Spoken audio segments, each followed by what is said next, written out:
Welcome viewers, প্রতিদিনের মতো আজও চলে এসেছি আমার লাঞ্চের থালি নিয়ে।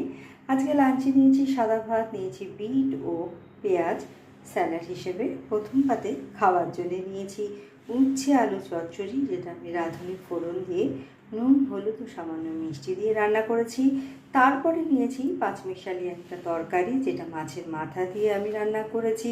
বাঁধাকপি, পটল, কুমড়ো, আলু, বরবটি আমি এতে ব্যবহার করেছি।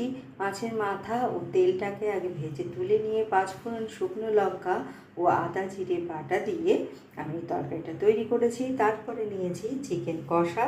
চিকেনটাকে টক দই, হলুদ, নুন ও লঙ্কার গুঁড়ো দিয়ে ম্যারিনেট করে রেখে আদা, পেঁয়াজ, রসুন ও কাজু বাটা দিয়ে আমি এটা রান্না করেছি। নামানোর সময় একটু কসুরি মেথি ও গরম মশলা আমি এতে দিয়েছি। আর সব শেষে নিয়েছি টমেটো